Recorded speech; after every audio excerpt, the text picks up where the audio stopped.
आपके स्क्रीन पे हैं। आज आपसे एक क्वेश्चन पूछा गया था, बहुत ही इजी क्वेश्चन, युद्ध का क्वेश्चन था। प्लासी का युद्ध किन के बीच में हुआ? ये सभी क्वेश्चन प्रैक्टिस वीडियो में हमने किया है। 130 वीडियो लगभग मैंने आपको प्रैक्टिस वीडियो करवाया था और उन सभी का मैंने प्लेलिस्ट बना दिया है। प्लेलिस्ट का लिंक इस वीडियो के डिस्क्रिप्शन में ऊपर मिल जाएगा। और प्रैक्टिस वीडियो से अभी तक 6 आपके जितने भी एग्जाम हुए हैं 7 शिफ्टों में, उनमें 50% क्वेश्चन जो है ना प्रैक्टिस वीडियो से आ रहे हैं। तो जिन भी साथियों का एग्जाम बाकी है सभी 130 वीडियो जरूर देखकर जाइए, वहां से बहुत क्वेश्चन देखने को मिलेगा। जैसे कि आप देख सकते हैं प्लासी का युद्ध वहीं से आया है। 1757 में ये युद्ध हुआ था रॉबर्ट क्लाइव और सिराजुद्दौला के मध्य में।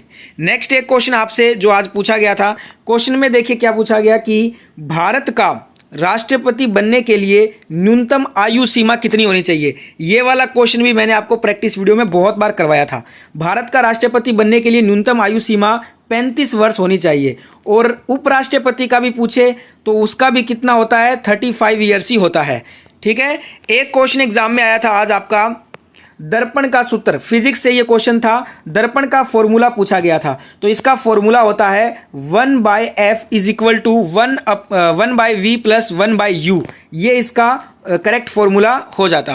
नेक्स्ट आपसे जो क्वेश्चन पूछा गया था कि बक्सर का युद्ध, देखिए प्लासी और बक्सर दोनों युद्ध आसान बहुत बार अपने किए हैं प्रैक्टिस वीडियो में, और दोनों ही लगभग बहुत बार एग्जाम में आ भी चुके हैं। और आज एक ही शिफ्ट में दोनों आपसे पूछ लिया गया है। बक्सर का युद्ध 1764 में हुआ था। किन के बीच में हुआ था? तो आप कहोगे हेक्टर मुनरो और मीर कासिम के बीच में हुआ था। देखिए हेक्टर मुनरो और मीर कासिम अवध के नवाब सिराजुद्दौला तथा मुगल बादशाह शाह आलम द्वितीय की संयुक्त सेना के बीच में जो है ना 1764 में बक्सर का युद्ध लड़ा गया था। नेक्स्ट एक क्वेश्चन पूछा था आपसे, तेंदुलकर समिति से किससे संबंधित है? देखिए ये क्वेश्चन हमें एग्जैक्ट नहीं मिला है। जिन भी दोस्तों का आज फर्स्ट शिफ्ट में एग्जाम हुआ है, तेंदुलकर समिति वाला एग्जैक्ट क्वेश्चन अगर आपको याद है तो कमेंट जरूर करना। अगर ये ऐसे पूछा है कि तेंदुलकर समिति ये किससे संबंधित है, तो इसका आंसर हो जाता गरीबी का अनुमान लगाने से ये तेंदुलकर समिति संबंधित है। नेक्स्ट क्वेश्चन आया था कि नींद की बीमारी के लिए कौन जिम्मेदार होता है? नींद की बीमारी के लिए जो है ना प्रोटोजोआ जिम्मेदार है। ये क्वेश्चन में थोड़ा सा मेरे को डाउट है, बताना जिनका भी एग्जाम फर्स्ट शिफ्ट में हुआ है कि एग्जैक्ट ये जो क्वेश्चन आया था वो यही आया था या फिर कुछ इसमें अलग आपसे पूछा था। एक क्वेश्चन आया था कि दक्षिण भारत का मंदिर किस शैली में बना हुआ है? दक्षिण भारत का जो मंदिर है ना ये आपका द्रविड़ शैली में बना हुआ है। ठीक है। एक क्वेश्चन पूछा था कि गतका जो है ये कहाँ का जो है उत्सव है? गतका पूछा गया कहाँ का उत्सव है, तो ये पंजाब राज्य का एक लोकप्रिय उत्सव है। एक क्वेश्चन आपसे पूछा था कि वर्षा को मापने वाला जो यंत्र होता है ना वो कौन सा होता है? देखिए वर्षा को मापने वाला जो यंत्र होता है उसे हम रेन गेज बोलते हैं। देखिए रेन गेज यह बताता है कि एक निश्चित समय में कितनी वर्षा हुई है। अधिकतर रेन गेज में वर्षा मिलीमीटर में ही मापी जाती है। 1662 में क्रिस्टोफर व्रेन ने ब्रिटेन में पहला रेन गेज बनाया था। रेन गेज यंत्र में एक फनल होता है जिसमें वर्षा जल के इकट्ठा होने से कितनी वर्षा हुई है इसका पता हम लगा सकते हैं। एक क्वेश्चन आया था कि दिल्ली की सेंट्रल असेंबली में भगत सिंह के द्वारा बम जो है वो कब फेंका गया था? देखिए नई दिल्ली 8 अप्रैल 1929 को क्रांतिकारी भगत सिंह और बटुकेश्वर दत्त ने दिल्ली की सेंट्रल असेंबली में बम फेंका था। उस वक्त एक कुख्यात आयोग का प्रमुख सर जॉन साइमन जो है ना वहाँ पे मौजूद भी था। तो यहाँ पे आपसे पूछा क्या है, डेट पूछी है, तो आपको याद रखना है 8 अप्रैल 1929 को। नेक्स्ट आपसे जो क्वेश्चन आज एग्जाम में पूछा गया था कि अनुच्छेद 43B किससे संबंधित है? अब ऑप्शन में जो है ना सहकारी समिति होगा।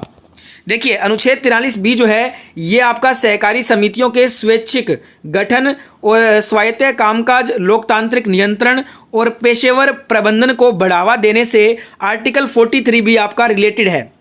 और एक और याद रखिएगा कि आर्टिकल 43A जो है ना ये आपका उद्योगों के प्रबंधन और में श्रमिकों की भागीदारी सुनिश्चित करने के लिए राज्य कदम उठाएगा। इससे आपका अनुच्छेद 43A संबंधित है। नेक्स्ट जो क्वेश्चन एग्जाम में पूछा गया था आज कि पांडुलिपि को किसमें लिखा जाता था? देखिए पांडुलिपियों को चरम पत्र और अन्य चरम पत्र पपीरस और कागज पर तैयार किया गया था। रूस में 11वीं शताब्दी से पुराने जो बर्च की छाल के दस्तावेज बच गए हैं।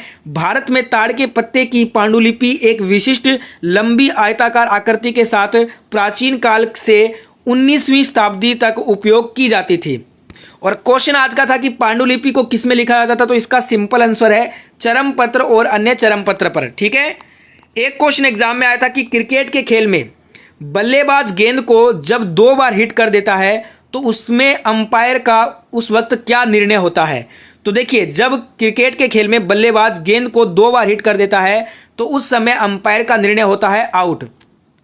नेक्स्ट एक क्वेश्चन एग्जाम में पूछा गया था जनगणना 2011 से। इस शिफ्ट को मिलाकर 7 शिफ्ट में पेपर हो चुका है। सातों ही शिफ्ट में जनगणना 2011 से एक क्वेश्चन आया है। तो जिन भी साथियों का एग्जाम बाकी है, जनगणना 2011 पूरा रट कर जाइएगा, एक क्वेश्चन पक्का मिलेगा। जनगणना 2011 के अनुसार सबसे कम जनसंख्या घनत्व वाला राज्य आज आपसे पूछा है, तो इसका आंसर हो जाएगा, देखिए जनगणना 2011 के अनुसार अरुणाचल प्रदेश का जनसंख्या घनत्व सबसे कम है। केवल कितना है? 17 व्यक्ति प्रति वर्ग किलोमीटर। और सबसे अधिक किसका है? तो बिहार राज्य का है। एक क्वेश्चन पूछा था यूनियन बजट 2022 में वित्त मंत्री के द्वारा कितनी नौकरियां देने का ऐलान किया गया? तो 60 लाख नौकरियां देने का ऐलान किया गया है यूनियन बजट 2022 में। नेक्स्ट एक क्वेश्चन आया था दुनिया में सबसे अमीर व्यक्ति कौन है वर्तमान में? अब देखिए, करंट का अगर वर्तमान में पूछा है ना, तब इसका आंसर होगा एलन मस्क। अगर ये आपसे पुराना पूछा है 2020 या 21 का, और तो आपका आंसर हो जाएगा अमेजोन के फाउंडर जेफ बेजोस। अब देखिए, जेफ बेजोस अगर आपके ऑप्शन में था तो आपको वो टिक करना था। अगर वर्तमान का पूछा है तो आपको एलन मस्क के साथ आंसर करना था। एक क्वेश्चन आया था हरिप्रसाद चौरसिया का संबंध किस वाद्य यंत्र से है? इस क्वेश्चन में थोड़ा डाउट है, बताना कि ये क्वेश्चन आज फर्स्ट शिफ्ट में पूछा है या फिर नहीं। अगर पूछा है ना तो इसका आंसर हो जाएगा बांसुरी से जो है ना इनका संबंध था हरिप्रसाद चौरसिया जी का। देखिए, लगभग फर्स्ट शिफ्ट के सभी रियल क्वेश्चन जो आज एग्जाम में आए थे वो अपने डिस्कस कर चुके हैं। कुछ क्वेश्चन अगर बाकी हैं और आपका एग्जाम था फर्स्ट शिफ्ट में, अगर आपको याद है तो आप कमेंट जरूर करना। और सेकंड शिफ्ट का जिनका भी एग्जाम है और थर्ड शिफ्ट का, उनका भी एनालिसिस सबसे पहले देखने के लिए इस चैनल को सब्सक्राइब करके बेल आइकन ऑन कर लीजिए। PDF फाइल डाउनलोड करना है तो टेलीग्राम चैनल ज्वाइन कर लो, लिंक डिस्क्रिप्शन में मिल जाएगा। धन्यवाद।